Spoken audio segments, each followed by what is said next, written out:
ஹரிஷுக்கும் சந்தனாவிற்கும் கல்யாணம் முடிந்த இந்த 3 வருடங்களில் சந்தனாவும் அவனுடைய அப்பா அம்மாவும் பெரிதாக சந்தித்துக் கொண்டதே இல்லை.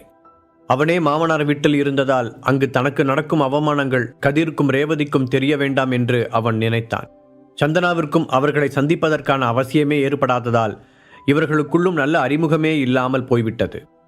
இதையெல்லாம் யோசித்த ஹரிஷ் அவர்களை சென்னைக்கு கூட்டிக் கொண்டு வரும் விஷயத்தை ஒரு தயக்கத்துடன் தான் சந்தனாவிடம் கூறினான். ஆமா ஹரிஷ், நானே சொல்லணும்னு நினைச்சேன். நம்ம வீடு இங்க இவ்வளவு பெருசா இருக்கும்போது அவங்க மட்டும் ஏன் அங்க தனியா கஷ்டப்படணும்? இப்ப உடம்பு வேற சரியில்லைன்னு சொல்ற, நீ கூட்டிட்டு வா, நான் அவங்கள நல்லா பாத்துக்கிறேன். சந்தனா உற்சாகமாக சொல்ல ஹரிஷுக்கு ஆஸ்வாசமாக இருந்தது. ஹரிஷிடம் பேசி முடித்துவிட்டு போனை வைத்த சந்தனா நீண்ட நாட்கள் கழித்து தன்னுடைய அம்மாவிற்கு அழைத்தாள். என்ன, ரொம்ப நாள் கழிச்சு என் ஞாபகம்லாம் உனக்கு வந்திருக்கு? புருஷன் கூட தனியா போனதுக்கு அப்புறம் எங்களெல்லாம் சுத்தமா மறந்துட்டேன்னு நினைச்சேன். எடுத்தவுடன் திலகா குத்தலாக கேட்டார். அம்மா ப்ளீஸ், நான் சொல்ல வரதை முதல்ல கேளுங்க, அப்புறமா உங்க அர்ச்சனையை ஆரம்பிக்கலாம். ஹரியோட அப்பா அம்மாவுக்கு உடம்பு சரியில்லை. சந்தனா முடிப்பதற்கு முன்பாகவே, சரி அதுக்கு நான் என்ன பண்ணணும்? அவங்களுக்கு நர்ஸ் வேலை பார்க்கணுமா? திலகா நக்கலாக கேட்டார். ஏம்மா நீங்க இப்படி பேசுறீங்க? உங்களுக்கு பிடிக்குதோ பிடிக்கலையோ, எப்படி இருந்தாலும் ஹரி என்னோட ஹஸ்பண்ட், அதை மாற்ற முடியாது. சந்தனா முடிந்தவரை பொறுமையாக கூறினாள். ஏன் மாற்ற முடியாது? நாங்க சொல்றதை கேட்டா எல்லாத்தையும் சரி பண்ண முடியும் என்று திலகா சொல்ல சந்தனாவிற்கு எரிச்சலாக வந்தது. அம்மா ப்ளீஸ், முதல்ல இருந்து ஆரம்பிக்காதீங்க. கொஞ்சமாவது வயசுக்கு ஏற்ற மாதிரி நடந்துக்கோங்க. அவங்க உங்களோட சம்பந்தி. அவங்களுக்கு உடம்பு சரியில்லாதப்போ போய் பார்க்க வேண்டிய கடமை உங்களுக்கு இருக்கு. நமக்குள்ள எத்தனையோ பிரச்சனை இருக்கட்டும், ஆனா அதுக்காக இந்த பேசிக் கர்ட்டசி கூட இல்லாம நடந்துக்கணுமா என்று அவள் கோபமாக கேட்க திலகா பதில் சொல்லவில்லை. சந்தனாவின் கேள்வியில் இருந்த நியாயம் அவருக்கு புரிந்தது. சரி வரேன், எந்த ஹாஸ்பிட்டல்னு சொல்லு. அரைகுறை மனதோடு சம்மதிக்க சந்தனாவிற்கு அப்பாடா என்று இருந்தது. அடுத்த நாள் காலையில் அந்த சிபி ஹாஸ்பிட்டலின் முன்னால் திலகா கடுகடு முகத்தோடு சந்தனாவுக்காக காத்திருந்தார். ஓ மாமியார் மாமனார் மேல உனக்கு பாசம் பொங்கி வழிஞ்சா நீ மட்டும் போக வேண்டியதுதானே? எதுக்காக என்னையும் இழுத்துட்டு வந்த? நான் எனக்கு லேடிஸ் கிளப்புக்கு வரேன்னு என் ஃப்ரெண்ட்ஸுக்கு ப்ராமிஸ் பண்ணியிருந்தேன். அவள் வந்த உடனேயே திலகா எரிந்து விழுந்தார். அம்மா என்னதான் பிரச்சனை உங்களுக்கு? இவ்வளோ நாள் ஹரிஷ் வேலைக்கு போகல, என்னை நல்லா வச்சுக்கலான்னு சண்டை போட்டுட்டு இருந்தீங்க. இப்போதான் அவன் கை நிறைய சம்பாதிக்கிறான்ல, அப்புறம் என்ன? ஹரி எப்படி என்னை பாசமாக பார்த்துக்கிறான்னு தெரியுமா உங்களுக்கு? எனக்காக தான் அவன் இவ்வளோ கஷ்டப்படுறான். அவனுக்காக நான் இதை கூட செய்யலைன்னா எப்படிமா? சந்தனா சலிப்புடன் கேட்டாள். பெரிய உலகத்தில் இல்லாத தேசிங்க ராஜா உனக்கு ஹஸ்பண்டாக வந்துட்டான், அதில் இது ஒன்று தான் குறைச்சல். திலகா பதிலுக்கு கூற அவளை ஏன் தான் வர சொன்னோம் என்று சந்தனாவே ஒரு நிமிடம் வருத்தப்பட்டாள். அம்மா இது ஹாஸ்பிட்டல், கொஞ்சம் அமைதியாக வாங்க. நீங்கள் இங்கே ரொம்ப நேரம் கூட இருக்க வேண்டாம். அவங்கள பார்த்த உடனே கிளம்பிருங்க, போதுமா என்று ஒரு வழியாக திலகாவை சமாதானப்படுத்தி ஹாஸ்பிட்டலின் உள்ளே அழைத்து கொண்டு சென்றாள். ரிசப்ஷனில் விசாரித்துவிட்டு அவர்கள் சொன்ன அறைக்கு செல்ல அந்த ரூமிற்கு முன்னால் காவல் பலமாக இருந்தது. அதை பார்த்த சந்தனா நெற்றியை சுருக்கினாள். யாரை பார்க்கணும்? நீங்கள் இந்த ரூம்குள்ளே போகணும்னா ஹரிஷ் சாரோட பெர்மிஷன் வேணும் என்று அங்கு கோட் சூட் போட்டு நின்றிருந்த பாடிகார்ட் சொல்ல சந்தனா ரூம் மாறி வந்து விட்டோமோ என்று நினைத்தாள். மறுபடியும் ராஜேஸ்வரன் ஃபேமிலியால் எந்த பிரச்சனையும் வந்துவிடக் கூடாது என்று ஹரிஷ் தான் பிரசன்னா கம்பெனியின் மூலம் இந்த ஏற்பாட்டை செய்திருந்தான். சந்தனா, ஹாஸ்பிட்டல் பேரை நல்லா கேட்டியா? இங்கே ஏதோ சிஎம்ஏ வந்து அட்மிட் ஆகிருக்கிற மாதிரி பயங்கர பில்டப்பாக இருக்குது. உன் ஹஸ்பண்ட் இருக்கிற லட்சணத்துக்கு இந்த ஹாஸ்பிட்டல் அட்மிட் பண்ணுறதே பெரிய விஷயம்.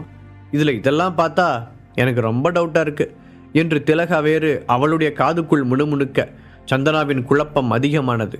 அவள் ஹரிஷுக்கு கால் செய்வதற்காக தன்னுடைய ஃபோனை வெளியில் எடுக்க, எக்ஸ்கியூஸ் மீ, நீங்கள் ஏன் இந்த ரூமுக்கு முன்னாடி நிற்கிறீங்கன்னு தெரிஞ்சுக்கலாமா என்று ஒரு பெண்ணின் ஸ்வீட்டான வாய்ஸ் கேட்டது. சந்தனா நிமிர்ந்து பார்க்க அங்கு டாக்டர் பிருந்தா நின்று கொண்டிருந்தாள். இங்கே கதிர் ரேவதின்னு சந்தனா தயக்கத்துடன் இழுக்க, ஓ நீங்கள் அங்கிள் ஆண்டியை பார்க்க வந்திருக்கீங்களா? அவங்க இந்த ரூமில் தான் இருக்காங்க. அவங்களுக்கு நீங்கள் என்ன வேணும்? பிருந்தா சிரித்த முகத்துடனே கேட்டாள். இந்த கொஞ்ச நாட்களாகவே பிருந்தா ஹரிஷின் பேரண்ட்ஸை ஸ்பெஷல் கேருடன் கவனித்துக் கொள்வதால் அவர்களுக்குள் ஒரு நெருக்கம் வந்திருந்தது. அதனால் இயல்பாக அங்கிள் ஆண்டி என்று அழைத்து பழகியிருந்தாள். நான் அவங்க மருமக. இந்த முறை சந்தனா சொல்லி முடிக்கும் முன்பாகவே, வா ஹரிஷ் ஒய்ஃபா நீங்க, அப்படியே இங்கே தயங்கிட்டு நிற்கிறீங்க, உள்ள வாங்க என்று பிருந்தா அவர்களை உள்ளே அழைத்துச் சென்றாள். பிருந்தா ஹரிஷின் பெயரை உரிமையாக சொன்னதும் அவனுடைய பெற்றோரை அங்கிள் ஆண்டி என்று கூறியதும் சந்தனாவின் மனதில் சஞ்சலத்தை விதைத்தது. இவங்கள பார்த்தா டாக்டர் மாதிரி இருக்காங்க, இவங்களுக்கும் ஹரிஷுக்கும் என்ன சம்பந்தம்? யோசித்தவளுக்கு மனது என்னவோ போல இருந்தது. ஹரிஷுக்கு சர்ப்ரைஸாக இருக்க வேண்டும் என்று நினைத்த அவள் இங்கு வரப்போவதை அவனிடம் சொல்லவில்லை. ஏற்கனவே திலகாவின் பேச்சால் மன வருத்தத்தில் இருந்த சந்தனாவிற்கு இப்பொழுது பிருந்தாவின் நடவடிக்கை ஒரு மாதிரி கலக்கத்தை ஏற்படுத்தியது. அங்கிள், ஆண்டி, உங்களை பார்க்க யார் வந்திருக்காங்கன்னு பாருங்க. பிருந்தா உற்சாகமாக சொல்ல சந்தனாவை பார்த்த ரேவதியின் முகம் பூவாக மலர்ந்தது. சந்தனா, நிஜமாவே நீதானா? என்னால் நம்பவே முடியல. நல்லா இருக்கியாம்மா? நாங்களே உன்னை வந்து பார்க்கணுன்னு ஹரிக்கிட்ட கேட்டுக்கிட்டு இருந்தோம், அதுக்குள்ளே இப்படி ஆயிடுச்சு என்று அவர் யதார்த்தமாக பேச சந்தனாவிற்குத்தான் கூச்சமாக இருந்தது. சட்டென்று என்ன பேசுவது என்று தெரியாமல் முழித்த அவள், நல்லா இருக்கேன் அத்தை, உங்களுக்கும் மாமாவுக்கும் உடம்பு எப்படி இருக்கு என்று கேட்க அதிலேயே ரேவதிக்கு உச்சி குளிர்ந்து விட்டது. ஏ சந்தனா, நீ எங்க இங்க? கதிர் ரேவதிக்கான மருந்தை வாங்கி கொண்டு உள்ளே நுழைந்த ஹரிஷ் ஆச்சரியத்துடன் கேட்டான். ஏன் ஹரி, அத்தா மாமா பார்க்கறதுக்காக நான் இங்கே வரக்கூடாதா? பிருந்தாவை பார்த்து கொண்டே சந்தனா ஒரு மாதிரி குரலில் கேட்டாள். அவளை பார்த்த சந்தோஷத்தில் இருந்த ஹரிஷ் அவள் குரலில் தெரிந்த வித்தியாசத்தை கவனிக்கவில்லை. ஒன்றை போய் வர வேண்டான்னு யாராவது சொல்லுவாங்களா? காலையில் ஃபோன் பேசும்போது கூட நீங்கள் வரேன்னு சொல்லலையே, அதான் கேட்டேன். ஹரிஷ் எப்போதும் போல சாதாரணமாக பதில் சொன்னான். சில சமயம் சொல்லாமல் சர்ப்ரைஸாக வர்றதும் நல்லதுதான்னு தோணுது. முகத்தில் எந்த உணர்ச்சியும் இல்லாமல் சந்தனா கூற அப்போதுதான் திலகாவை பார்த்தான் ஹரிஷ். ஒரு மரியாதைக்காக வாங்கத்த என்று இயல்பாக அவன் வரவேற்க என்று வேண்டா வெறுப்பாக பதிலளித்த திலகா வேகமாக முகத்தை திருப்பிக் கொண்டார். அவ்வளோ கஷ்டமாக இருந்தால் இவங்களை யார் இங்கே வர சொன்னது? அப்பா அம்மா பார்த்தா என்ன நினைப்பாங்க? திலகாவின் ரியாக்ஷனை பார்த்து ஹரிஷ் மனதிற்குள் வருத்தப்பட்டான். சரி, இவங்க யாருன்னு சொல்லவே இல்லையே. சடனாக சந்தனா பிருந்தாவை காட்டி கேட்டாள். ஓ சாரி, நான் இன்னும் இவங்களை உனக்கு இன்ட்ரடியூஸ் பண்ணி வைக்கவே இல்லைல்ல. இது டாக்டர் பிருந்தா, நியூயார்க்கில் ஒரு பெரிய ஹாஸ்பிட்டலில் டைரக்டராக இருக்காங்க. என்னோடய ஃப்ரெண்ட், வெல்விஷர், எப்படி வேணாலும் வச்சுக்கலாம் என்று ஹரிஷ் உற்சாகமாக பதில் சொன்னான். நியூயார்க் ஹாஸ்பிட்டலில் டைரக்டராக இருக்கிற டாக்டருக்கு இங்கே என்ன வேலை? சந்தனாவிடமிருந்து கத்தி போல ஷார்ப்பாக கேள்வி வந்து விழுந்தது. அப்போதுதான் தான் அவசரப்பட்டு உளறியதை நினைத்து நாக்கை கடித்து கொண்டான் ஹரிஷ். அச்சச்சோ, என்னடா பண்ணி வச்சிருக்க ஹரிஷ்? அவசரப்பட்டு நியூயார்க்னு உளறிட்டோமேடா. நம்ம ஃபேமிலி பற்றின எந்த விஷயமும் இவளுக்கு தெரியாதே, இப்போ என்ன பண்ணலாம் என்று ஒரு நிமிடம் தடுமாறியவன், இல்லை பேபி, இவங்களை இங்கே தான் பூந்தமல்லியில் என் ஃப்ரெண்டோட ஃபங்க்ஷனில் ஃபர்ஸ்ட் டைமாக பார்த்தேன். அப்போ தான் எனக்கு தெரியும். அதுக்கப்புறம் தான் இவங்க நியூயார்க்கில் வேலை கிடச்சி போனாங்க. இல்லை பிருந்தா என்று ஏதோ சொல்லி சமாளித்தவன் பிருந்தாவை பார்த்து கண்ணசைத்தான். அவன் சொன்னதை கேட்டு பிருந்தாவிற்கு குழப்பமாக இருந்தாலும் ஏதோ ஒரு காரணத்துடன் தான் அவன் அப்படி நடந்து கொள்கிறான் என்பதை புரிந்து கொண்டவள், ஆமாங்க சந்தனா, ஹரிஷை நான் இங்கே சென்னையில் தான் மீட் பண்ணேன் என்று பூம்பூம் மாடு மாதிரி தலையாட்டினாள். சந்தனாவை சமாளிக்கும் வேகத்தில் ஹரிஷ் திலகாவை மறந்திருந்தான். ஹரிஷின் தடுமாற்றம் பிருந்தாவை பார்த்து கண்ணசைத்தது என்று எல்லாவற்றையும் கூர்மையான பார்வையால் கவனித்து கொண்டிருந்த திலகாவிற்கு ஹரிஷுக்கும் பிருந்தாவிற்கும் இடையில் ஏதோ ஒரு விஷயம் இருப்பதாக தோன்றியது. இத்தனை நாள் அவர்களை விட்டு பிரியாமல் இருந்த மகள் ஹரிஷுக்காக ஒரே நிமிடத்தில் அவர்களை தூக்கி எறிந்துவிட்டு போனது திலகாவின் மனதில் அவரையும் அறியாமல் ஒரு வன்மத்தை வளர்த்திருந்தது. இப்போது அவனுடைய செயல்கள் எல்லாமே வித்தியாசமாக இருக்க இந்த சந்தர்ப்பத்தை அவர் பயன்படுத்தி கொள்ள நினைத்தார். ஹரிஷ் இந்த கொஞ்ச நாட்களாகவே ஏஜே ஃபேமிலியை எதிர்த்து கேள்வி கேட்பதால் அனுராதா பாட்டியும் கார்த்திக்கும் அந்த கோபத்தை திலகாவிடம்தான் காண்பித்தார்கள். அதுவும் திலகா ஹரிஷை வெறுப்பதற்கு ஒரு காரணமாக இருந்தது. இதெல்லாம் நம்புற மாதிரியா இருக்கு சந்தனா? நியூயார்க்கில் டைரக்டராக இருக்கிற ஒரு டாக்டர் இங்கே வந்து உன் ஹஸ்பண்டோட அம்மா அப்பாவுக்கு சேவை செய்கிறாங்களா? அப்படி என்ன இவன் பெரிய விவிஐபியா? இத்தனை வருஷம் கழித்து இப்போ தான் ஒரு வேலைக்கே ஒழுங்காக போக ஆரம்பிச்சிருக்கான். எனக்கு என்னமோ இதில் ஏதோ ஒன்று தப்பாக தெரியுது என்று திலகா தெளிவாக கொளுத்தி போடும் வேலையை செய்தார். திலகா சொல்லும் அளவிற்கு சந்தனா யோசிக்கவில்லை. ஆனால் இந்த கொஞ்ச நாட்களாகவே அக்ஷரா, கயல்விழி என்று ஹரிஷை சுற்றிலும் எப்பொழுதும் ஒரு பெண்கள் வட்டம் இருந்தது அவளுடைய நினைவுக்கு வந்தது. அதிலும் அக்ஷராவின் ஆளை விழுங்கும் பார்வை, இப்போது பிருந்தாவின் உரிமையான பேச்சு, இதெல்லாம் சந்தனாவின் மனதில் பொறாமை தீயை பற்ற வைத்தது. திலகா சொன்னதை கேட்டு அதிர்ச்சி அடைந்த ஹரிஷ், அத்தை என்ன பேசிட்டு இருக்கீங்க? அவங்க ஒரு டாக்டர், இப்படி அவங்க பேரை கெடுக்கிற மாதிரி வாய்க்கு வந்ததை எதையாவது சொல்லாதீங்க என்று கோபமாக கூறினான். இப்போது கூட தன்னுடைய மனநிலையை பற்றி யோசிக்காமல் ஹரிஷ் அந்த பிருந்தாவை பற்றி கவலைப்படுவதாக நினைத்த சந்தனா அவனை வெறுமையாக பார்த்தாள். நீங்க ஏதோ தப்பா புரிஞ்சுக்கிட்டீங்கன்னு நினைக்கிறேன். அப்படிலாம் எதுவும் இல்லை. பிருந்தாவும் அவளுடைய பங்குக்கு விளக்க முயற்சித்தாள். உன் விளக்கெல்லாம் இங்கே யாருக்கு வேணும்? அதான் கையும் களவும் மாட்டிக்கிட்டீங்களே. இன்னும் என்ன? நியூயார்க்கில் டைரக்டராக இருக்கிற நீ இவனை மாதிரி ஒருத்தனுக்காக இங்கே வந்தேன்னு சொன்னா கேட்குறவங்களை பார்த்தா எப்படி தெரியுது? திலகா வேண்டுமென்றே அந்த பிரச்சனையை ஊதி பெரிதாக்கினார். சந்தனாவிற்கு ஹரிஷின் மீது சந்தேகம் இல்லாவிட்டாலும் திலகா கேட்பதிலும் நியாயம் இருப்பதாக தோன்றியது. இல்லை, நான் ஹரிஷுக்காக இங்கே வரல, எனக்கு ஒரு கான்ஃபரன்ஸ் இருந்துச்சு. பிருந்தா மேலும் ஏதோ கூற வர ஹரிஷ் அவளை கை நீட்டி தடுத்தான். அவனுடைய பார்வை முழுவதும் சந்தனாவின் மீதுதான் இருந்தது. சந்தனா, நீ என்ன நம்பலையா? என்றைக்கும் இல்லாத ஒரு அழுத்தமான குரலில் அவன் கேட்டான். ஆனால் ஏற்கனவே மனக்குழப்பத்தில் இருந்த சந்தனாவிற்கு என்ன பதில் சொல்வதென்று தெரியவில்லை. அவளுடைய அந்த அமைதி ஹரிஷை காயப்படுத்த ஒரு அடிபட்ட வலியுடன் அவளை பார்த்தான். படுக்கையிலிருந்து எழுந்து உட்கார்ந்த ரேவதி, சம்பந்தி, நீங்க ஏதோ அவசரப்பட்டு வார்த்தை விடுறீங்க. பிருந்தா ஹரியோட நல்ல ஃப்ரெண்டு, எங்களுக்கு கூட நிறைய ஹெல்ப் பண்ணியிருக்கா. நீங்க நினைக்கிற மாதிரி ஹரி தப்பான வழிக்கு போற ஆள் கிடையாது என்று கூறினார். எந்த அம்மா தான் அவங்க பையன் தப்பு பண்ணதை ஒத்துக்குவாங்க? திலகா முகத்தை சுழித்து கொண்டே சொல்ல ஹரிஷின் முகம் கோபத்தில் சிவந்தது. அத்தை, நீங்க அளவுக்கு மீறி போறீங்க, அவன் கடுமையாக கூற. இல்லை, நான் சொல்றதுல என்ன தப்புன்னு கேட்குறேன். இத்தனை வருஷமா நீ யூஸ்லெஸ்ஸா இருந்தாலும் அட்லீஸ்ட் என் பொண்ணுக்கு உண்மையா இருக்கேன்னு நினைச்சேன். கடைசியில் அதுவும் இல்லைன்னு ஆயிடுச்சே. இனி எதுக்காக என் பொண்ணு உன் கூட வாழணும்? திலகா வாய்ப்பை சரியாக பயன்படுத்தி கொண்டார். இதையெல்லாம் கேட்டுக்கொண்டு படுத்திருந்த கதிருக்கு கடைசியாக திலகா பேசியது பயங்கர கோபத்தை ஏற்படுத்தியது. அவருடைய இதயம் வேகமாக துடிக்க மானிட்டரில் இருந்து தாறுமாறாக சத்தம் வந்தது. அப்பா, என்னாச்சு உங்களுக்கு? ஹரிஷ் அவரிடம் பதற்றத்துடன் ஓடினான். அதை பார்த்து சந்தனாவிற்கே ஒரு நிமிடம் குற்ற உணர்ச்சி ஆகிவிட்டது. அம்மா, போதும், நீங்க இங்கிருந்து கிளம்புங்க என்று மெதுவாக கூறினாள். எனக்கு மட்டும் என்ன இங்க இருக்கணும்னு ஆசையா? ஆமா, இதுக்கு மேல உனக்கு மட்டும் இங்க என்ன வேலை? ஒழுங்கா என் கூட வா என்று சந்தனாவின் கையை பிடித்து இழுத்தார். அத்தை, நீங்க என்ன பண்ணிட்டு இருக்கீங்க? பேசுறதுக்கு முன்னாடி எதையுமே யோசிக்க மாட்டீங்களா? அதுவும் ஹாஸ்பிட்டல்ல வந்து ஏன் இவ்வளோ இன்டீசெண்டா பிஹேவ் பண்றீங்க? முதல்ல இங்கிருந்து வெளியே போங்க. தன் கண்ட்ரோலை இழந்த ஹரிஷ் ஆத்திரத்துடன் கத்தினான். பாத்தியா சந்தனா, நீ கம்பல் பண்ணி கூப்பிட்டதுனால தான் நான் இங்கே வந்தேன். கடைசியில் உன் ஹஸ்பண்ட் எனக்கு என்ன மரியாதை கொடுக்குறான்னு பார்த்தில்ல? இப்போ கூட உனக்கு இந்த அம்மா முக்கியமாக தெரியல. சென்டிமெண்ட்டாக பேசி சந்தனாவை பலவீனமாக்கினார் திலகா. ஹரிஷ் ஏதோ சொல்ல வர திலகா அவனை பேச விடாமல் கத்திக்கொண்டே இருந்தார். கதிரையும் ரேவதியையும் பார்த்த அவர், உங்கள் மகன் யூஸ்லெஸ் மட்டும் இல்லை, எப்போ பார்த்தாலும் எங்கள் ஃபேமிலியில் ஏதாவது ஒரு குழப்பத்தை உண்டு பண்ணிக்கிட்டே இருக்கான். உங்கள் மகனால் எங்கள் நிம்மதியே போச்சு என்று அவள் பேச பிருந்தாவிற்கு பொறுமை குறைந்து கொண்டு வந்தது. ப்ளீஸ் மேடம், நீங்கள் எதுவாக இருந்தாலும் உங்கள் வீட்டில் போய் பேசிக்கோங்க. இவங்க 2 பேரும் பேஷண்ட்ஸ். நீங்கள் இப்படி பேசுறது அவங்க உடம்பை பாதிக்கும் என்று முடிந்தவரை அமைதியாக சொன்னாள். இப்போ நான் என்ன தப்பாக சொல்லிட்டேன்னு கண்டவங்களே எனக்கு அட்வைஸ் பண்ணுறீங்க?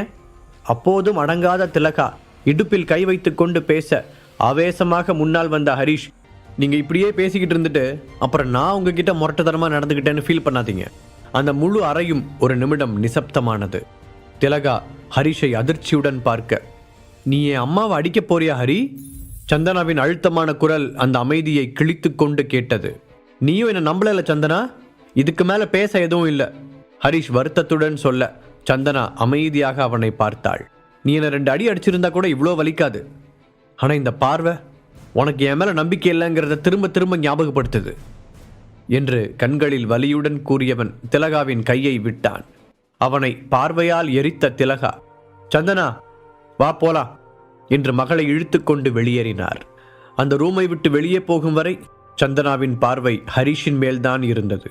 அவர்கள் வெளியே போனதும், போய் தொலைங்க என்று கத்திய ஹரிஷ் அங்கிருந்த பழக்கூடையை கோபமாக தட்டிவிட்டான். ஏற்கனவே ராஜேஸ்வரன் ஃபேமிலி செய்த துரோகத்தால் நொந்து போயிருந்த அவனை சந்தனாவின் சந்தேக மௌனம் ரொம்பவே காயப்படுத்தி இருந்தது. ஹரிஷ், ஓகேவா நீங்க?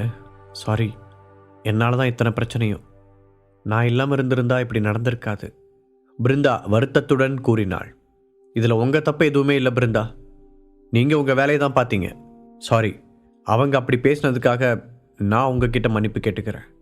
இதெல்லாம் மனசில் வச்சுக்காம எப்பவும் போல எங்கள் அப்பா அம்மாவை பார்த்துக்கோங்க, அது போதும் எனக்கு என்று குரலில் எந்த உணர்ச்சியும் இல்லாமல் கூறினான் ஹரிஷ்.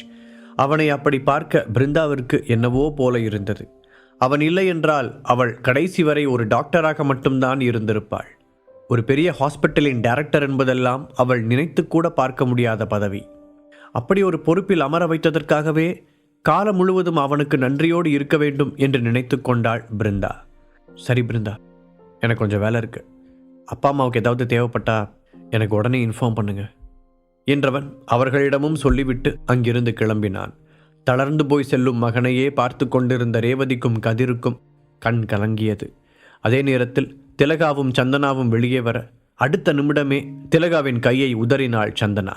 இதுக்காகத்தானே இத்தனை நாள் நீங்கள் காத்துக்கிட்டு இருந்தீங்க? ஒரு வழியா உங்கள் ஆசை நிறைவேறிடுச்சு போல. கசப்பான குரலில் சந்தனா கேட்க திலகா அவளை புரியாமல் பார்த்தார். சந்தனா, என்ன சொல்ற? நான் நல்லதுக்காக தானே இத்தனையும் செஞ்சேன். அங்கே என்ன நடந்துச்சுன்னு நீயே பார்த்ததானே? எந்த சம்மந்தமும் இல்லாமல் அந்த டாக்டர் பொண்ணு எதுக்காக ஹரீஷ் பேரண்ட்ஸ் மேலே அவ்வளோ கேர் எடுத்துக்கணும்? அதைத்தானே நான் கேட்டேன். நிஜமாவே அந்த ஹரீஷ் உனக்கு ஏதோ துரோகம் பண்ணுறாண்டி, மாட்டிக்கிட்டோங்கிற பதட்டத்தில் என்னையவே அடிக்க வந்தான் பாத்தியா? இப்போவாவது நாங்கள் சொல்கிற பேச்சை கேளு. திலகா தன்னை நியாயப்படுத்த முயற்சிக்க சந்தனாவிற்கு எரிச்சலாக வந்தது. அம்மா, போதும், நிறுத்திக்கோங்க. ஒரு ஹாஸ்பிட்டலில் நடந்துக்கிற மாதிரியா நீங்கள் நடந்துக்கிட்டீங்க? ஹரி இடத்துல யாராக இருந்தாலும் அப்படி தான் கோவப்பட்டிருப்பாங்க. அங்கே நான் அமைதியாக இருந்தேன்னா அதுக்கு காரணம் இருக்குது. நான் வேற ஒரு குழப்பத்தில் இருந்தேன். நேற்று ஏதோ ஒரு பொண்ணு ஹரி அப்பா அம்மாவோட அவ்வளோ க்ளோஸாக இருக்கா, ஆனால் நான் அவங்களோட என்ன பேசுறதுன்னு தெரியாமல் முழிச்சிட்டு நிற்கிறேன். அது எனக்கு எவ்வளோ சங்கடமாக இருந்துச்சுன்னு தெரியுமா? அந்த மன வருத்தத்தில் நான் இருக்கும்போது நீங்கள் இடையில எதேதோ சொல்லி என்னை குழப்பி விட்டுட்டீங்க. இப்போ நான் என்ன யோசிக்கிறேன்னு எனக்கே தெரியல. சந்தனா தலையை பிடித்து கொண்டு கூறினாள். அதற்கு திலகா ஏதோ சொல்ல வர அப்போது சந்தனாவின் ஃபோன் நடித்தது. என்ன இந்த நேரத்தில் இவங்க கால் பண்ணுறாங்க? யோசனையுடன் ஃபோனை எடுத்து காதில் வைத்தாள் சந்தனா. சந்தனா, உடனே நம்ம ஆஃபீஸ்க்கு வா. ஒரு முக்கியமான விஷயத்தை பற்றி உங்ககிட்ட பேசணும். பாட்டி சொல்லிவிட்டு படக்கென்று ஃபோனை வைத்து விட்டார். என்னாச்சு சந்தனா? திலகா கேட்க, என்னன்னு தெரியலம்மா, பாட்டி உடனே ஆஃபீஸுக்கு வர சொல்கிறாங்க. அவங்க வாய்ஸ் வேற சரியில்லை. நான் போய் என்னன்னு பார்க்குறேன், நீங்கள் வீட்டுக்கு போங்க என்றவள் அடுத்த அரை மணி நேரத்தில் அனுராதாவின் முன்னால் இருந்தாள். ஏன் அவசரமாக வர சொன்னீங்க பாட்டி? ஏதாவது பிரச்சனையா? சந்தனா பதட்டத்துடன் கேட்டாள். அது ஒன்றும் இல்லை, நம்ம கம்பெனி ஷேர்ஸை பற்றி தான் என்று அனுராதா தயக்கத்துடன் ஏதோ சொல்ல வந்தார். அப்போது உள்ளே வந்த கார்த்திக், பாட்டி இதை சொல்கிறதுக்கு ஏன் இவ்வளோ யோசிக்கிறீங்க? நாம் என்ன பொய்யா சொல்கிறோம்? நடந்தது தானே சொல்ல போகிறோம். சரி, நீங்கள் விடுங்க, நானே சொல்கிறேன் என்றவன் கையில் இருந்த சில டாக்குமெண்ட்டுகளை சந்தனாவின் முன்னால் விசிறி அடித்தான். இங்கே பாரு, ஏஜே கம்பெனிஸோட லாஸ்ட் மந்த் ஃபினான்ஷியல் ரெக்கார்ட்ஸ் தான் இதெல்லாம். ஃபேமிலியோட மொத்த இன்கம் 30% குறைஞ்சிருக்கு. இவ்வளோ ஷேர்ஸ் நீ வச்சிருந்து என்ன பிரயோஜனம்? கடைசியில் நஷ்டம்தான் வந்திருக்கு.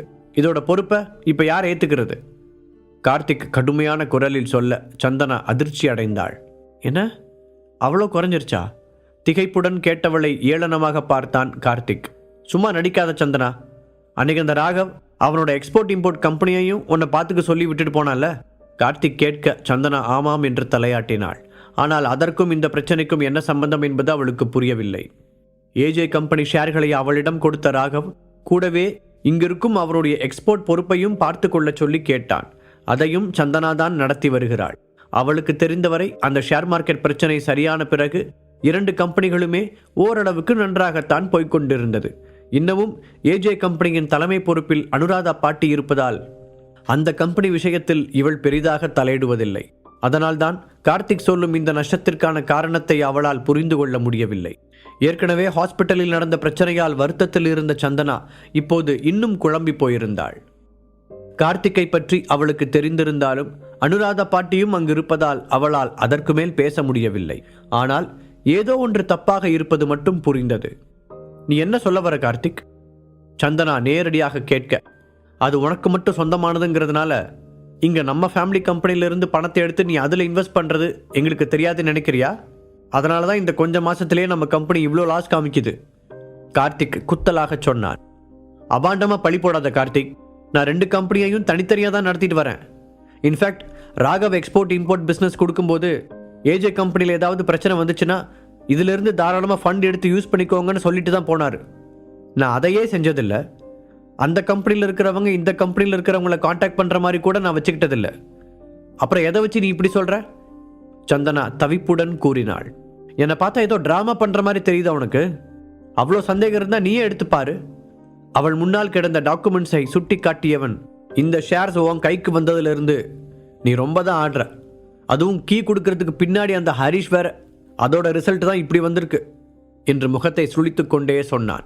அதற்குள் அவனை கை நீட்டி தடுத்த அனுராதா, சந்தனா, இவ்வளோ முக்கியமான பொறுப்பில் இருக்கிற அளவுக்கு உனக்கு இன்னும் வயசும் அனுபவமும் பத்தலைன்னு நினைக்கிறேன். 2 கம்பெனிக்கும் எந்த கனெக்ஷனும் இல்லைன்னு நீ சொல்கிறத நான் நம்புகிறேன். பட் இந்த 2 கம்பெனிக்கு பொதுவாக இருக்கிற ஆள் நீ மட்டும்தான். அதனால் நீ அதை தனிப்பட்ட முறையில் செஞ்சிருக்க மாட்டேன்னு சொல்கிறதுக்கு என்ன கேரண்டி இருக்குது என்று நிதானமாக கேட்டார். பாட்டி, நீங்களுமா? அப்படி செய்யணும்னு எனக்கு எந்த அவசியமும் இல்லை. அதுவும் என் சொந்த குடும்பத்துக்கே நான் துரோகம் செய்வேனா? சந்தனா கிட்டத்தட்ட அழும் குரலில் கூறினாள். பாட்டி, இதைத்தான் நான் முன்னாடியே சொன்னேன். அவ்வளோ பெரிய பொறுப்பை சுமக்கிற அளவுக்கு இவளுக்கு எந்த தகுதியும் கிடையாது. ஏதோ ஒரு சின்ன கம்பெனியை வச்சு நானும் பெரிய ஆள் தான் ஓட்டிக்கிட்டு இருந்தா. அந்த ராகவ் முட்டா பையன் இவ ஹஸ்பண்ட் ஹரிஷோட ஃப்ரெண்டுங்கிறதுனால லட்டு மாதிரி எல்லா ஷேர்ஸையும் தூக்கி இவகிட்ட கொடுத்துட்டு போயிட்டான். கடைசியில் என்னாச்சுன்னு பார்த்தீங்கல்ல, எல்லாம் நம்ம தலையில தான் வந்து விழுது. கார்த்திக் எரிச்சலுடன் சொன்னான். சந்தனா மீதான பொறாமை அவனுடைய குரலில் நன்றாகவே தெரிந்தது. சந்தனா, நான் உனக்கு ஒரு பர்சனல் அட்வைஸ் சொல்லவா?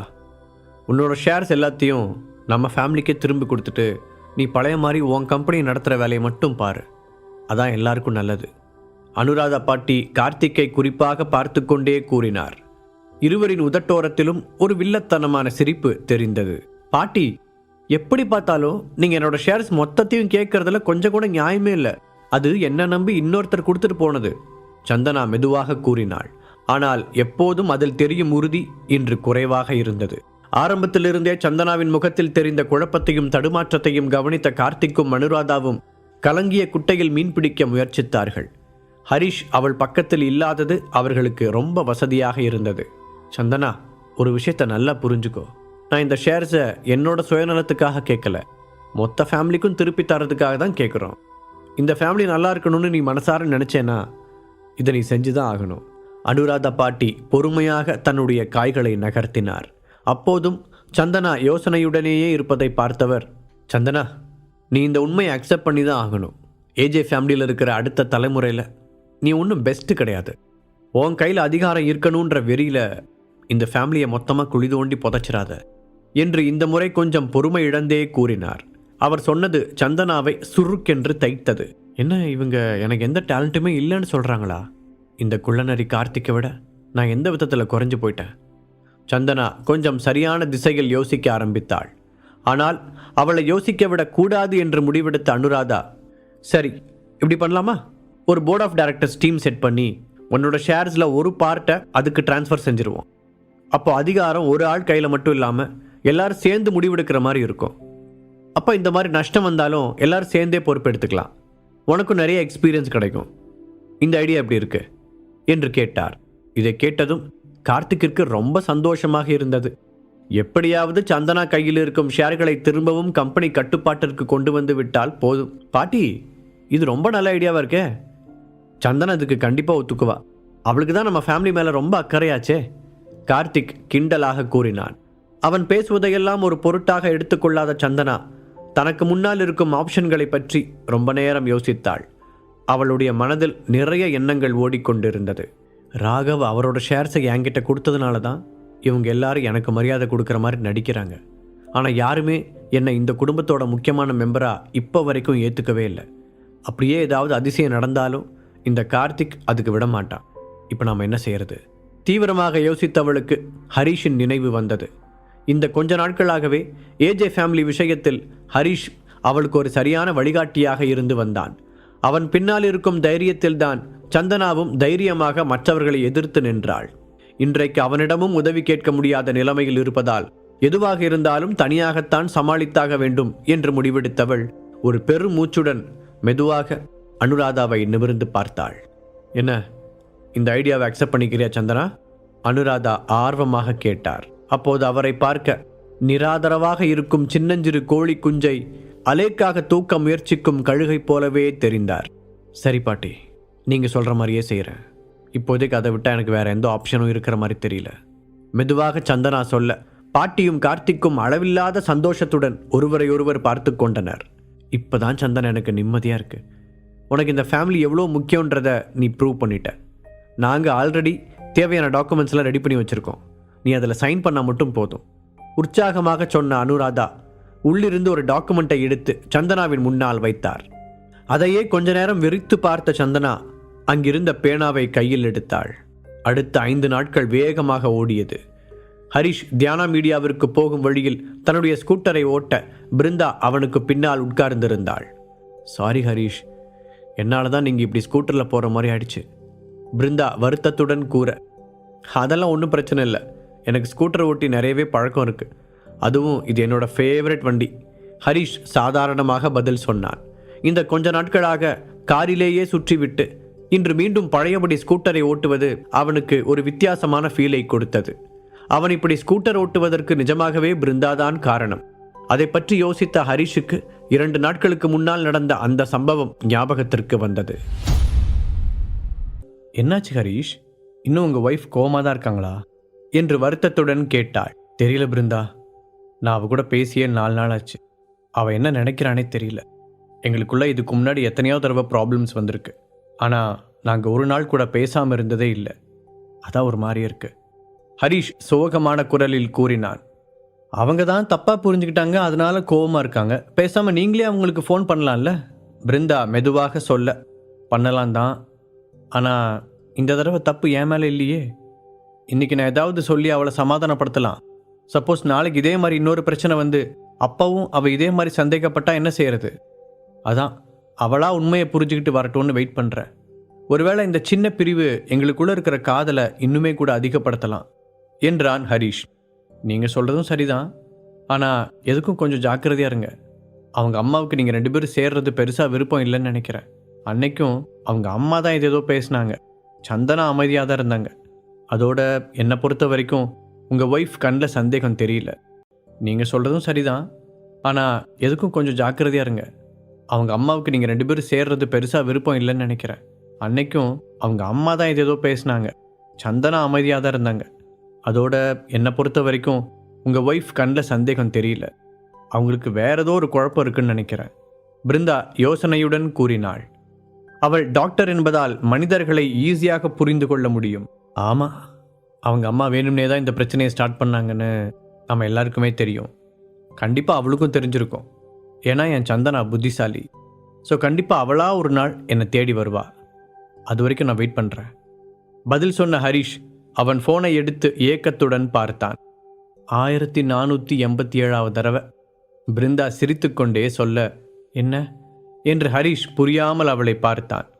இந்த ஹாஸ்பிட்டல் ரூமுக்குள்ளே வந்ததுலேருந்து நீங்கள் உங்கள் ஃபோனை எடுத்து பார்க்கறது இதோட 1487வது தடவைன்னு சொல்கிறேன். பிருந்தா மீண்டும் சொல்ல ஹரிஷின் உதட்டோரத்திலும் லேசாக சிரிப்பு தெரிந்தது. ஆனாலும் அவனுடைய கண்களில் சோகம் அப்படியே தான் இருந்தது. அவனுடைய மனதை மாற்ற ஏதாவது செய்ய வேண்டும் என்று நினைத்த பிருந்தா, ஆனால் ஒன்று மட்டும் நல்லா தெரியுது ஹரிஷ், உங்கள் ஒய்ஃப் உங்களை ரொம்பவே லவ் பண்ணுறாங்க. அதனால தான் அவ்வளோ பொசசிவாக ஃபீல் பண்ணுறாங்க. அன்னைக்கு மட்டும் அவங்களுக்கு பவர் இருந்ததுன்னு வச்சுக்கோங்க, என்னை பார்வையாலே எரிச்சிருப்பாங்க.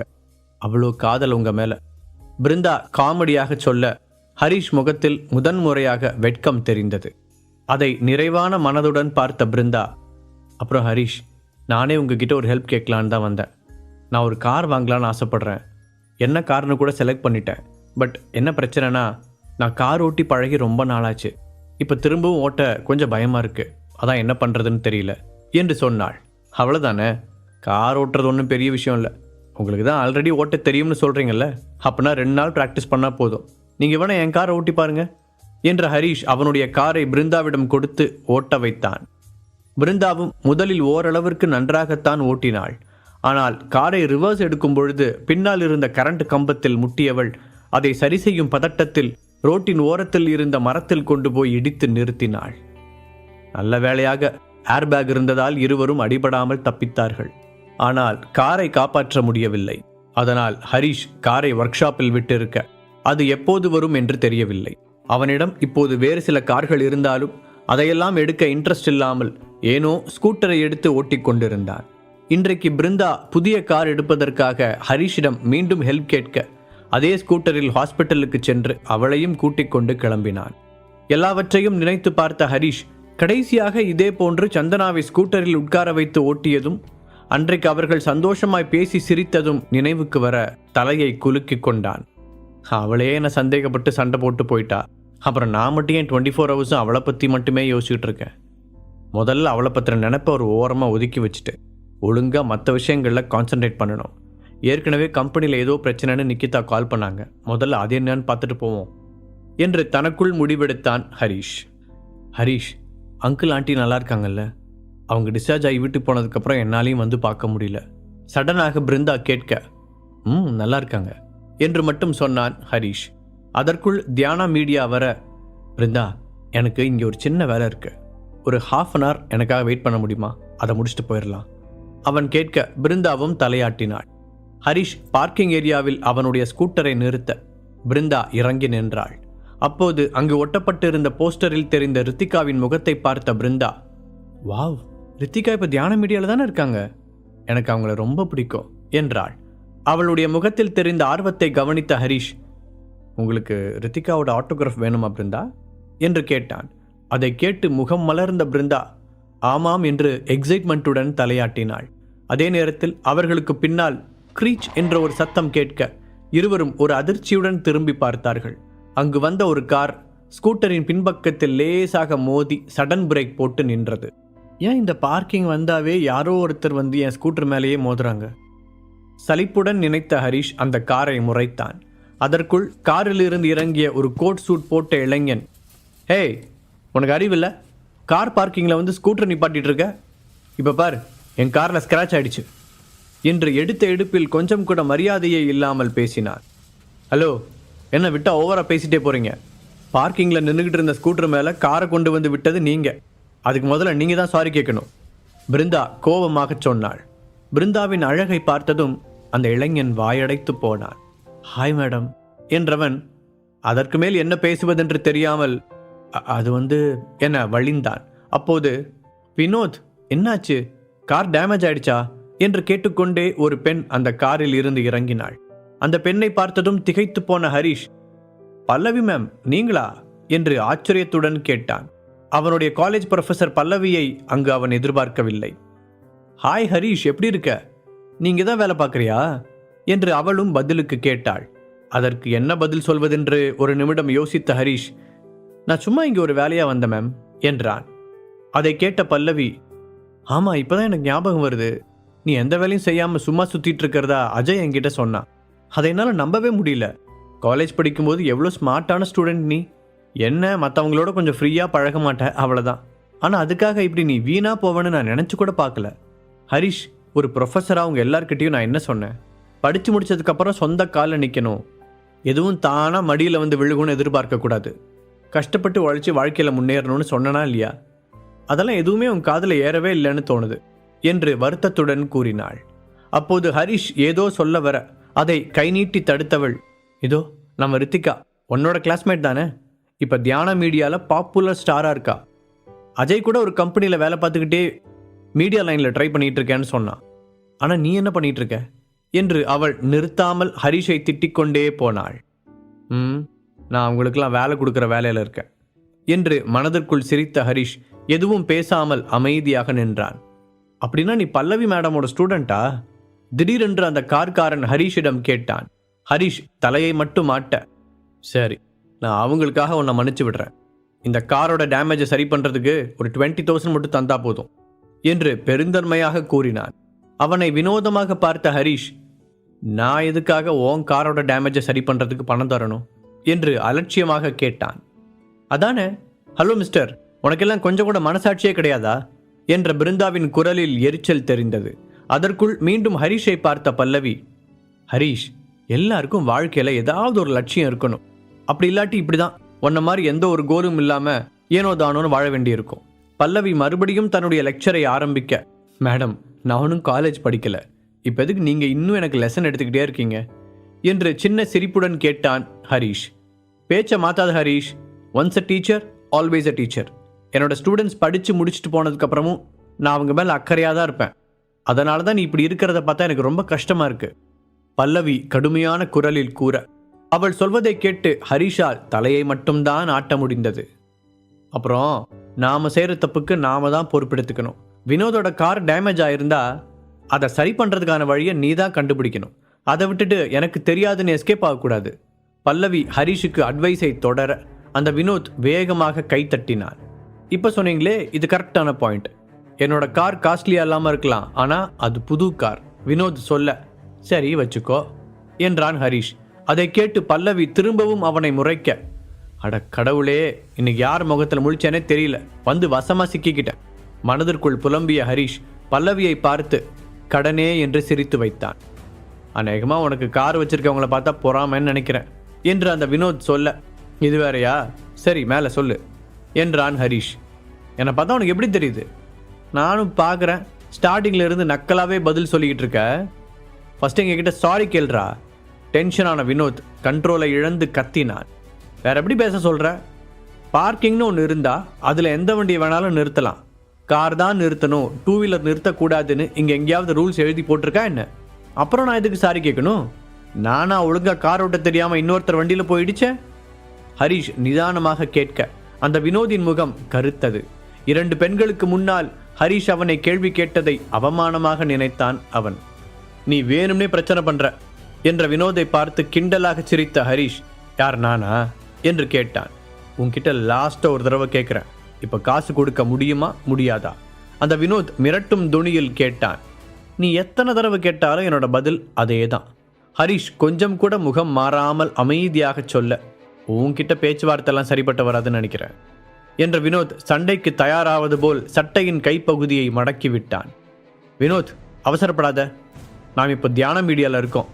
நீ இங்கே சண்டை போட்டேன்னா உனக்கு தான் தேவையில்லாத பிரச்சனை வரும் என்று அவனை சமாதானப்படுத்திய பல்லவி ஹரிஷிடம் திரும்பி, ஹரிஷ் சொன்னா புரிஞ்சுக்கோ, இப்போ வினோத் கிட்ட சாரி கேட்டுட்டு சமாதானம் ஆகிற வழியை பாரு என்றாள். மேடம், நீங்கள் என்னோட ப்ரொஃபஸராக இருக்கலாம், கண்டிப்பாக நான் உங்களை மதிக்கிறேன். ஆனால் அதுக்குன்னு நான் செய்யாத தப்புக்கு நீங்கள் மன்னிப்பு கேளுன்னு சொல்கிறது எந்த வகையில் நியாயம்? ஹரிஷ் முடிந்தவரை பொறுமையாக சொல்ல அதை கேட்டு பல்லவியின் முகம் சுருங்கியது. ஹரிஷ், இது சரிப்பட்டு வராது, நான் போலீஸ் கால் பண்ணுறேன். அவ்வளவு நேரம் அமைதியாக இருந்த பிருந்தா முடிவாக சொல்ல வினோதின் முகத்தில் அதிர்ச்சி தெரிந்தது. என்ன மிரட்டுறீங்களா? வினோத் லேசான படபடப்புடன் கேட்க இந்த முறை ஹரிஷ் சத்தமாக சிரித்து விட்டான். அது எப்படி? இவ்வளோ நேரம் நீ எங்களை மிரட்டிக்கிட்டு இருந்துட்டு இப்போ கொஞ்சம் கூட கூச்சமே இல்லாமல் பிளேட்டை அப்படியே மாற்றி போடுற என்ற ஹரிஷை கொலை வெறியோடு முறைத்தான் வினோத். அப்போது திடீரென்று, எக்ஸ்கியூஸ் மீ, இங்கே என்ன பிரச்சனை என்று ஒரு பெண்ணின் குரல் கேட்க அவர்கள் எல்லோரும் திரும்பி பார்த்தார்கள். அங்கே ஹரிஷின் பிஏ நிக்கிதா நிற்க அவளுக்கு பக்கத்திலேயே ரித்திகாவும் இருந்தாள். ஹாய் மேடம், நீங்கள் இந்த கம்பெனி சிஇஓவோட பர்சனல் அசிஸ்டண்ட் நிக்கிதா தானே? என் பேர் பல்லவி, நான் ரித்திகாவோட ப்ரொஃபஸர். ஒரு சின்ன பிஸ்னஸ் விஷயமா உங்களை பார்த்து பேசிட்டு போகலான்னு வந்தேன் என்று கூறிய பல்லவி அதே உற்சாகத்துடன் ரித்திகாவையும் பார்த்து சிரித்தாள். அவளை பார்த்ததும் வேகமாக முன்னால் வந்த வினோத், ஹலோ மேடம், நீங்கள் வந்ததும் நல்லதாக போச்சு. இதோ இவன் காரை பார்க் பண்ணுற இடத்துல அவனோட ஓட்ட ஸ்கூட்டரை நிறுத்திட்டு எங்ககிட்ட வீணாக பிரச்சனை பண்ணிகிட்டு இருக்கான் என்று ஹரிஷின் மீது குற்றப்பத்திரிகை வாசிக்க அவனை பார்த்த நித்திகாவின் கண்களில் கோபம் தெரிந்தது. பிரச்சனை பண்ணுறது அவர் இல்லை, நீங்கள் தான், கடுப்பான குரலில் நிக்கிதா சொல்ல, என்ன சொல்கிறீங்க, எனக்கு புரியல என்று குழப்பத்துடன் கேட்டான் வினோத். உங்களுக்கு படிக்க தெரியும்ல, கொஞ்சம் மேலே அண்ணாந்து அந்த போர்டில் என்ன எழுதியிருக்குன்னு பாருங்க. நிக்கிதா பார்க்கிங்கின் மேல் பகுதியை சுட்டி காண்பித்தாள். அதில் எழுதியிருந்ததை படித்த வினோதும் பல்லவியும் கரண்ட் ஷாக் அடித்தது போல அதிர்ச்சியுடன் ஒருவரை ஒருவர் பார்த்து கொண்டார்கள். என்ன பார்த்தீங்களா, அங்கே என்ன எழுதியிருக்கு? நிக்கிதா கேட்கவும், இது இந்த கம்பெனி சிஇஓக்கான பார்க்கிங் ஏரியான்னு போட்டிருக்கு என்று மெதுவாக கூறினாள் பல்லவி. அதை கேட்ட நிக்கிதா ஆமாம் என்று தலையசைத்து, அப்போ யார் மேலே தப்புன்னு இப்போ உங்களுக்கு புரிஞ்சிருக்குமே என்று கேட்டாள். அப்போதும் கோபம் தீராத வினோத் ஹரிஷை சுட்டிக்காட்டி, அப்படி பார்த்தா இவன் மட்டும் அதில் நிறுத்தலாமா? அதுவும் கார் கூட இல்லை, ஸ்கூட்டரை கொண்டு வந்து நிறுத்தி வச்சிருக்கான். நாங்கள் செஞ்சது தப்புனா அப்போ இவன் செஞ்சதும் தப்பு தானே என்று கோபமாக கேட்டான். ஹலோ மிஸ்டர், கொஞ்சம் மரியாதையாக பேசுங்க. எங்கே வந்து யாரை இன்சல்ட் பண்ணுறீங்க? நான் தான் சொல்கிறேன்ல, அவர் எந்த தப்பும் பண்ணலைன்னு. அது அவருக்கான பிளேஸ். அதில் அவர் காரை நிறுத்தலாம், ஸ்கூட்டரை நிறுத்தலாம், அவ்வளோ ஏன் ஒரு மாட்டை கூட கட்டி வைக்கலாம். அதை கேட்குறதுக்கு இங்கே யாருக்குமே ரைட்ஸ் கிடையாது. நிக்கிதா அழுத்தம் திருத்தமாக கூற பல்லவியும் வினோதும் ஒரு நிமிடம் அவள் என்ன சொல்கிறாள் என்று புரியாமல் விழித்தனர். இன்னொரு பக்கம் ஹரிஷ் அமைதியாக கை கட்டி நின்றிருந்தான். வினோத் அவனை திரும்பி பார்க்க ஹரிஷ் தன்னுடைய ஒற்றை புருவத்தை கிண்டலாக தூக்கி காண்பித்தான். அப்போதுதான் நிக்கிதா சொன்னது முழுதாக மண்டைக்கு உரைக்க, நீங்கள் என்ன சொல்கிறீங்க? அப்படின்னா இவன் தான் அந்த, ஐயோ இல்லை சாரி, இவர் தான் அந்த கம்பெனியோட சிஇஓன்னு வினோத் முடிக்க முடியாமல் இழுத்தான். பல்லவி மற்றும் வினோதுக்கு மட்டுமல்ல, பிருந்தாவுக்குமே அது அதிர்ச்சியாகத்தான் இருந்தது. மற்றவர்களைப் போல அவள் அவனை குறைவாக எடை போடவில்லை என்றாலும் அவன் ராஜேஸ்வரன் குடும்பத்தைச் சேர்ந்தவனாக இருப்பான் என்று எதிர்பார்க்கவில்லை. இப்போது வினோத்தை பார்த்த நிக்கிதா, நீங்கள் பெர்மிஷன் இல்லாமல் சிஓக்காக அலாட் பண்ண பார்க்கிங் ஏரியாவில் உங்கள் வண்டியை நிறுத்த ட்ரை பண்ணதோட அவரோட ஸ்கூட்டரையே இடிக்கவும் செஞ்சுருக்கீங்க. அப்படி பார்த்தா உண்மையாகவே டேமேஜுக்கு பணம் தர வேண்டியது நீங்கள் தான், அவர் இல்லை என்று இறுக்கமான குரலில் சொன்னாள். அதை கேட்டு தலை குனிந்து நின்ற வினோத், இவ்வளோ பெரிய கம்பெனியோட சிஇஓ இந்த மாதிரி ஒரு இத்துப்போன ஸ்கூட்டரில் வருவான்னு நான் எனக்கு கனவாக கண்டேன் என்று முணுமுணுத்தான். ஹரீஷ் சார், நீங்களே சொல்லுங்கள், இவங்களை என்ன பண்ணலாம்? பேசாமல் போலீஸில் ஒரு கம்ப்ளைண்ட் கொடுத்துருவா?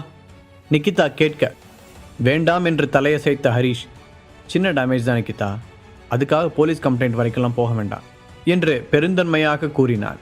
ஓகே சார் என்ற நிக்கிதா, என்ன மிஸ்டர் கேட்டிங்கல்ல, எங்கள் சார் வேண்டாம்னு சொன்னதுனால மட்டும்தான் உங்கள் மேலே கம்ப்ளைண்ட் கொடுக்காம விடுறோம். இதுக்கு மேலேயும் நீங்கள் இங்கே நிற்கிறத நாங்கள் விரும்பலை. நீங்கள் எந்த வேலைக்காக வந்திருந்தாலும் அது கண்டிப்பாக நடக்காது. ஸோ நீங்கள் கிளம்பலாம் என்று வினோதிடம் கை காட்டினாள். அப்போது பிருந்தாவை பார்த்த ஹரீஷ், நாம போலாம் பிருந்தா, வாங்க உங்களுக்கு கம்பெனியை சுற்றி காமிக்கிறேன் என்று சிரித்துக்கொண்டே சொன்னான். ஹரீஷ் அங்கிருந்து கிளம்ப போவதை பார்த்த பல்லவி ஏதாவது செய்ய வேண்டும் என்று நினைத்தாள். அந்த அஜய் சொன்னதை நம்பி தேவையில்லாமல் ஹரீஷை தப்பாக நினச்சிட்டோமே. உண்மையிலேயே ஹரீஷ் என்ன பண்ணுறான்னு அவங்ககிட்ட ஒரு வார்த்தை கூட கேட்காம நாம் பாட்டுக்கு இஷ்டத்துக்கு பேசிட்டோம். இப்போ என்ன சொல்லி சமாதானப்படுத்துறது? ஆனால் வேறு வழி இல்லை, ஏதாவது பண்ணி தான் ஆகணும். அப்போ தான் நாம் பிஸ்னஸ் வேலையை பற்றி பேச முடியும் நினைத்தவள், ஹரீஷ் ப்ளீஸ் ஒரு நிமிஷம் இல்லை என்றாள். சொல்லுங்கள் மேம், இன்னும் எனக்கு ஏதாவது லெசன் எடுக்க வேண்டியது பாக்கி இருக்கா? ஹரீஷ் சின்ன சிரிப்புடன் கேட்டான். அதெல்லாம் இல்லைப்பா, என்னை மன்னிச்சுக்கோ, தப்பு மொத்தமும் என்னோட தான். நான் தான் அவசரப்பட்டு ஏதேதோ பேசிட்டேன். அப்புறம் எனக்கு ஒரு ரெக்வெஸ்ட் இருக்கு. பல்லவி தயக்கத்துடன் சொல்ல, புரிந்து கொண்டது போல தலையசைத்த ஹரீஷ், அதை நான் பார்த்துக்கிறேன் மேம் என்றான். அதன் பிறகு தன் பிஏவிடம் திரும்பிய அவன், நிக்கிதா பரவாயில்ல விடுங்க, இவங்க என்னோட ப்ரொஃபஸர் தான், அவங்க என்ன கேட்குறாங்களோ அதை செஞ்சு கொடுத்துருங்க என்று கூறினான். அதை கேட்டதும் அவனை நன்றியுடன் பார்த்த பல்லவி, ரொம்ப தேங்க்ஸ் ஹரீஷ் என்றாள். தான் இவ்வளவு பேசிய பிறகும் ஹரீஷ் அதை பெரிதாக எடுத்துக்கொள்ளாதது அவளுக்கு ஆச்சரியமாக இருந்தது. அதை சாதாரணமாக ஏற்றுக்கொண்ட ஹரீஷ், இதை நான் உங்களுக்காக மட்டும்தான் செய்கிறேன். நிஜமாவே நீங்கள் ஒரு நல்ல ப்ரொஃபஸர். உங்களை இங்கே பார்க்குறதுல ரொம்ப சந்தோஷம். உங்களுக்கு எந்த ஹெல்ப் தேவைப்பட்டாலும் தாராளமாக என்னை கூப்பிடலாம் என்று கூறியவன் பிருந்தாவை அழைத்து கொண்டு அங்கிருந்து சென்றான். நீ எல்லாம் எனக்கு ஒரு ஆளே இல்லை என்பது போல தான் அங்கு நிற்பதையே கண்டுகொள்ளாமல் ஹரீஷ் சென்றதே வினோதிற்கு மிகப்பெரிய அவமானமாக இருந்தது. பிருந்தாவை அழைத்து கொண்டு அவனுடைய ரூமிற்கு சென்ற ஹரீஷ் அவளை அங்கிருந்த சோஃபாவில் உட்கார வைத்துவிட்டு தன்னுடைய கம்ப்யூட்டரை ஆன் செய்தான். அவனையே பார்த்து கொண்டிருந்த பிருந்தா, ஹரீஷ், நீங்கள் தான் தியானா மீடியாவோட சிஇஓன்னு நான் எதிர்பார்க்கவே இல்லை, ஏன் என்கிட்ட சொல்லவே இல்லை என்று கேட்டாள். எனக்கு பொதுவாக தற்பெருமை பேசுகிற பழக்கம் இல்லை, அதோட நான் என்ன பண்ணுறேன்னு இது வரைக்கும் நீங்களும் என்கிட்ட கேட்டதே இல்லையே பிருந்தா. ஹரீஷ் அவனுடைய கம்ப்யூட்டர் ஸ்க்ரீனை பார்த்து கொண்டே விளையாட்டாக சொன்னான். இந்த கொஞ்ச நாட்களாகவே 7-8 விளம்பர கம்பெனிகள் தியானா மீடியாவுடனான கான்ட்ராக்டை கேன்சல் செய்து விட்டன. அதை பற்றித்தான் நிக்கிதா அவனிடம் கவலையாக கூறியிருந்தாள். அதைத்தான் இப்போது பார்த்து கொண்டு இருந்தான் ஹரீஷ். இதை பார்த்தா யதார்த்தமாக நடக்கிற ஒன்று மாதிரி தெரியலையே, கண்டிப்பாக இதில் ஏதோ ஒரு விஷயம் இருக்கு என்று ஹரீஷ் தீவிரமாக யோசித்து கொண்டிருக்கும் பொழுதே அவனுடைய ஃபோன் அடித்தது. டிஸ்பிளேவில் ராகவின் பெயர் வர ஹரீஷ் யோசனையுடன் ஃபோனை எடுத்து காதில் வைத்தான். ஹரீஷ், சந்தனா கிட்ட நாம கொடுத்த ஏஜே கம்பெனி ஷேர்ஸை அவங்களோட பாட்டி அனுராதா கிட்டேயே திருப்பி கொடுக்க சொல்லிட்டியா என்று எடுத்தவுடன் ராகவ் அவசரமாக கேட்க, அப்படிலாம் எதுவும் இல்லையே, ஏன் என்னாச்சு? நீ ஏதாவது வித்தியாசமாக கேள்விப்பட்டியா? முகத்தை சுளித்த ஹரீஷ் அவனிடமே பதில் கேள்வி கேட்டான். நான் சென்னைக்கு ஒரு ப்ராஜெக்ட் விஷயமா வந்தேன். அப்போதான் அந்த கம்பெனியோட ஷேர்ஸ் மொத்தமும் திரும்ப அனுராதா மேடம் கைக்கு போயிடுச்சுங்கிற மாதிரி கேள்விப்பட்டேன். ஆனால் இது கன்ஃபார்ம் நியூஸ் இல்லை, அதான் உனக்கு ஏதாவது தெரியுமான்னு கேட்க தான் கால் பண்ணேன். ராகவ் லேசான பதட்டத்துடன் சொல்ல ஹரீஷுக்கு சந்தனாவின் மேல் கோபமாக வந்தது. ராகவ், இதை பற்றி எனக்கு எதுவும் தெரியல, கொஞ்சம் டைம் கொடு, நான் என்னன்னு பார்த்துட்டு சொல்கிறேன் சொல்லிவிட்டு ஃபோனை வைத்தவன் கண்களை மூடி சேரில் சாய்ந்தான். என்ன நடந்திருக்கும் என்பதை அவனால் புரிந்து கொள்ள முடிந்தது. நான் சந்தனா கூட இல்லாத டைமை யூஸ் பண்ணி அவகிட்ட இருந்த ஷேர்ஸ் எல்லாம் ஏமாற்றி வாங்கிட்டாங்க போல. நான் இவகிட்ட எவ்வளோ படித்து சொன்னேன், அப்புறமே எழுதி கொடுத்தா. என் சந்தனா அவ்வளோ முட்டாளா என்ன? என்னால் நம்பவே முடியல. அதை பற்றி நினைக்கும் போதே ஹரீஷுக்கு எரிச்சலாக வந்தது. கொஞ்ச நேரம் அமைதியாக யோசித்தவன் நிக்கிதாவை அழைத்தான். நிக்கிதா, ஏஜே ஃபேமிலியில் இந்த கொஞ்ச நாளாக என்ன நடக்குதுன்னு கண்டுபிடிச்சு சொல்லுங்க என்று ஆர்டர் போட்டான். ஹரீஷ் ஏஜே குடும்பத்தை மொத்தமாக கைவிட்டு விட்டான். ஆனால் சந்தனாவை அப்படி விட முடியாது. திலகா வந்து குட்டையை குழப்பும் வரை அவர்களுடைய ரிலேஷன்ஷிப் நல்லபடியாகவே சென்று கொண்டிருந்தது. அதுவும் இந்த சில மாதங்களாக சந்தனாவுடன் நெருக்கமாக இருந்த இனிமையான நினைவுகளை நினைத்து பார்த்தவனுக்கு வேலையில் மனம் செல்லவே இல்லை. அவன் சொன்னதை கேட்ட நிக்கிதா ஓகே சார் என்று தலையாட்டினாள். அதன் பிறகும் அவள் அங்கிருந்து போகாமல் தயங்கி நிற்க ஹரிஷ் ஒரு குவெஸ்டின் மார்க்குடன் அவளை பார்த்தான். உங்ககிட்ட நான் வேற ஒரு விஷயத்தை பற்றி பேசணும்னு நினச்சேன். நிக்கிதா தயக்கத்துடன் இழுக்க, இப்போ நான் கொஞ்சம் பிஸியாக இருக்கேன் நிக்கிதா என்று அந்த பேச்சை கத்தரித்த ஹரிஷ் மீண்டும் கம்ப்யூட்டர் ஸ்க்ரீனை உற்று பார்க்க ஆரம்பித்தான். இல்லை சார், இன்றைக்கி நைட்டு ஒரு பெரிய ஏலம் நடக்க போகுது, அதுக்கு நம்ம கம்பெனியையும் இன்வைட் பண்ணியிருக்காங்க என்று பணிவாக கூறினாள். எனக்கு அதுக்கெலாம் நேரம் இல்லை. கம்பெனியில் என்ன இஷ்யூ போயிட்டுருக்குன்னு உங்களுக்கே நல்லா தெரியும். முதல்ல அதை என்னன்னு பார்த்து சரி பண்ணணும் என்றவன் பேச்சு முடிந்தது என்பது போல நிக்கிதாவை பார்த்து கையசைத்தான். அவனுக்கு பொதுவாக இந்த ஏலத்தில் எல்லாம் பெரிதாக ஆர்வம் இருந்ததில்லை. அது வெளி மார்க்கெட்டில் வேல்யூ இல்லாத பொருட்களை செயற்கையாக ஹைப் ஏற்றி விற்பது என்று நினைப்பான். இப்போது இருக்கும் மனநிலையில் அதுபோன்ற தேவையற்ற வேலைகளில் ஈடுபட அவனுக்கு சுத்தமாக விருப்பமில்லை. சார், இந்த ஏலத்தில் நீங்கள் கலந்துக்கிறது ஒரு வகையில் நல்லதுன்னு நினைக்கிறேன். ஏன்னா அதை நடத்துகிற குமரன் ஃபேமிலி நம்ம கம்பெனியோட நிறைய டீலிங்ஸ் வச்சுருக்காங்க. அதுவும் இல்லாமல் நிறைய முக்கியமான பொருட்கள் இந்த ஏலத்தில் வரப்போகிறதாகவும் கேள்விப்பட்டேன். நிக்கிதா எதிர்பார்ப்புடன் அவனிடம் கூறினாள். ஹரிஷுக்கு இந்த மாதிரி விஷயங்களில் ஆர்வம் அதிகம் என்று அவளுக்கு தெரியும். நிக்கிதா எந்த விஷயத்தையும் இந்த அளவுக்கு வற்புறுத்தி கூறியதில்லை என்பதால் ஹரிஷ் கொஞ்சம் யோசித்தான். அப்படி என்ன முக்கியமான பொருள் வருதுன்னு தெரிஞ்சுக்கலாமா? அங்கிருந்த பேப்பர் வெயிட்டை உருட்டிக்கொண்டே அவன் கேட்க, மற்ற பொருட்களை பற்றி எனக்கு சரியாக தெரியல சார், ஆனால் ட்ரீம் லவர் நெக்லஸ் வர்றதா கேள்விப்பட்டேன். கண்களில் கனவு மின்ன நிக்கிதா பதில் சொன்னாள். அவள் ஏன் அந்த ஏலத்தில் அவ்வளவு ஆர்வமாக இருக்கிறாள் என்பதை ஹரிஷால் புரிந்து கொள்ள முடிந்தது. சரி, நம்ம கம்பெனி சார்பா நாம போலாம் ஹரிஷ் சொல்ல நிக்கிதா சந்தோஷமாக தலையாட்டி விட்டு அங்கிருந்து சென்றாள். அப்போதுதான் ஹரிஷுக்கு பிருந்தாவின் ஞாபகம் வர திரும்பி அவளை பார்த்தான். 2 கைகளையும் கன்னங்களுக்கு முட்டு கொடுத்து அங்கு நடப்பதை சுவாரஸ்யமாக வேடிக்கை பார்த்து கொண்டிருந்தாள் அவள். சாரி பிருந்தா, நான் இன்னைக்கு உங்க கூட வர முடியாதுன்னு நினைக்கிறேன். உங்களை யாரையாவது விட்டு ஹாஸ்பிட்டலில் ட்ராப் பண்ண சொல்கிறேன். நாம் இன்னொரு நாள் போகலாம் என்றான். அதை கேட்டு பிருந்தாவிற்கு ஏமாற்றமாக இருந்தாலும் சரி என்று தலையாட்டிவிட்டு அமைதியாக அங்கிருந்து கிளம்பினாள். அதன் பிறகு கம்பெனி வேலைகளை பார்த்தவன் 6 மணி ஆனதும் நிக்கிதாவையும் அழைத்து கொண்டு அந்த ஏலத்திற்கு சென்றான்.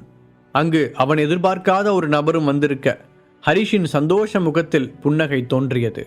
உனக்கு இந்த மாதிரி ஏலத்திலலாம் இன்ட்ரெஸ்ட் இருக்குன்னு எனக்கு தெரியாமல் போச்சே. ஹரிஷ் அவனுக்கு முன்பாகவே அங்கு வந்திருந்த ஜீவாவின் தோளில் தட்டி உற்சாகமாக சொன்னான். பக்கத்தில் திவ்யாவும் இருக்க அவளிடமும் வணக்கம் சொன்னான். உண்மையை சொல்லணும்னா எனக்கு இங்கெல்லாம் வர சுத்தமாக விருப்பம் இல்லடா. ஆனால் திவ்யாவுக்கு வீட்டில் போர் அடித்ததால் இதை பார்த்தே ஆகணும்னு சொன்னான்.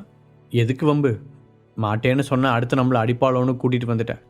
கிண்டலாக சொன்ன ஜீவா, அது சரி, நீ என்னைக்கு தனியாக வந்திருக்க, சந்தனா எங்க என்று கேட்டான்.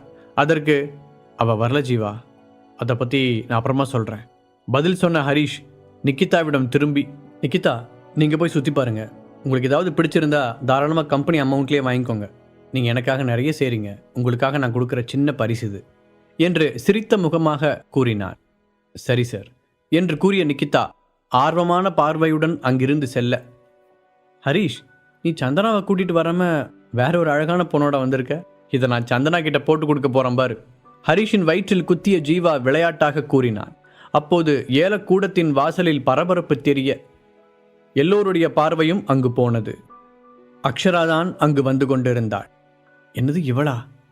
4-5 நாளாக அப்பா அம்மாவை கவனிச்சுக்கிட்டு இவ அனுப்பின எந்த மெசேஜுக்கும் நான் ரிப்ளை பண்ணலையே, இப்போ வந்து கேட்டால் என்ன சொல்கிறது நினைத்தவன் அவளை எப்படி சமாளிப்பது என்ற யோசனையுடன் பார்த்தான்.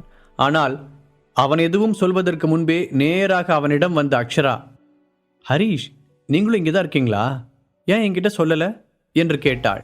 நான் கொஞ்ச நேரத்துக்கு முன்னாடி தான் இங்கே வந்தேன் அக்ஷரா, என்ன ஒரு கோயின்சிடன்ஸ் பாருங்களேன் என்றவன் அவளுக்கு பின்னால் நின்றிருந்த அக்ஷராவின் தந்தை உமாநாத் பார்வையாலேயே தன்னை எரிப்பதை கவனித்தான். அங்கிள் யார் அது? அக்ஷரா அவனை பார்த்த உடனே இவ்வளோ சந்தோஷப்படுறா? அப்போதுதான் உள்ளே வந்த ஒரு இளைஞன் உமாநாத்தின் அருகில் சென்று குழப்பத்துடன் கேட்டான். அவனோட பேரு ஹரிஷ். உமாநாத் எரிச்சலுடன் பதில் கூறினார்.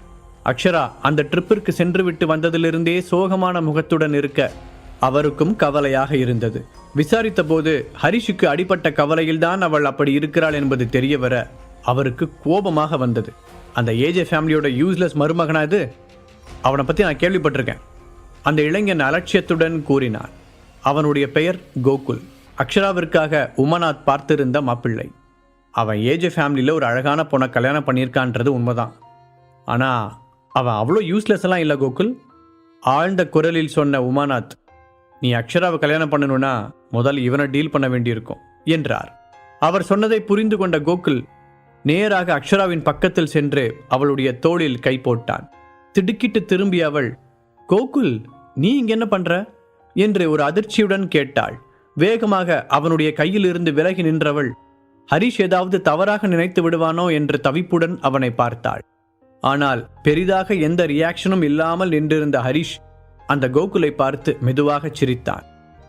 ஏன் அக்ஷரா போயும் இவனோட நின்றுகிட்டு இருக்க? இவனை பற்றி தான் ஊருக்கே தெரியுமே என்று அந்த கோகுல் நக்கலாக கேட்க ஹரிஷின் முகம் இறுகியது. அக்ஷரா, என்னை பற்றி ஊருக்கே தெரிஞ்சிருக்கிறது ரொம்ப நல்ல விஷயம்தான். ஆனால் சார் யாருன்னு எனக்கு தெரியலையே என்ற கேள்வியுடன் அக்ஷராவை பார்த்தான் ஹரிஷ். என்னோட பேர் கோகுல். KM ஃபார்மாசிட்டிக்கல்ஸ் கம்பெனியோட ஒரே வாரிசு. அக்ஷராவை முந்திக்கொண்டு பெருமையாக சொன்னான் கோகுல். அதை கேட்டு சத்தமாக சிரித்த ஹரிஷ், ஓ, ஃபார்மாசிட்டிக்கல்ஸ் கம்பெனியா? அதான் நீங்கள் வரும்போது தலைவலியும் சேர்ந்தே வருது என்று கிண்டலாக கூறினான். அதை கேட்டு கோபத்தில் முகம் சிவந்த கோகுல், ஏய், யார்கிட்ட பேசிகிட்டு இருக்கேன்னு தெரியுமா என்று சத்தமாக கத்தினான். இப்போ தானே கேட்டு தெரிஞ்சுக்கிட்டேன். அதான் நீயே உன்னை பற்றி ரொம்ப பெருமையாக சொன்னியே தம்பி, அப்புறத்துக்கு மறுபடியும் தெரியுமான்னு கேட்குற என்று அலட்சியமாக தலையை குலுக்கினான் ஹரிஷ். என்ன நக்கலா என்று கோகுல் ஹரிஷை கோபமாக முறைக்க, என்ன ஹரிஷ், திடீர்னு ஏதோ நாய் குலைக்கிற சத்தமெல்லாம் கேட்குது? ஹரிஷின் பக்கத்தில் இருந்த ஜீவா முகத்தை சீரியஸாக வைத்துக்கொண்டு கேட்க சட்டென்று ஹரிஷுக்கு சிரிப்பு வந்தது. இப்போது ஜீவாவின் பக்கம் திரும்பிய கோகுல், நீ யாரு புதுசா? இவனோட அலக்கையா? ஆமாம், நீ எந்த வீட்டு மருமகன் என்று கொஞ்சம் கூட யோசிக்காமல் கேட்டான். ஜீவாவும் கோகுலும் வேறு வேறு லைனில் பிஸ்னஸ் செய்வதால் ஒருவருக்கொருவர் அடையாளம் தெரியவில்லை. நான் எந்த வீட்டு மருமகனாக இருந்தால் உனக்கு என்ன பிரச்சனை? முழு கதையையும் கேட்டு மகிழ பாக்கெட் FM APP டவுன்லோட் செய்யுங்கள். லிங்க் டிஸ்கிரிப்ஷனில் கொடுக்கப்பட்டுள்ளது. உங்கள் மனம் கவர்ந்த கிங் ரீலோடட் தொடர் பொது முகங்களுடன் கிங் மகாராஜா என்னும் பெயரில் தொடர்ந்து ஒளிபரப்பாகிறது.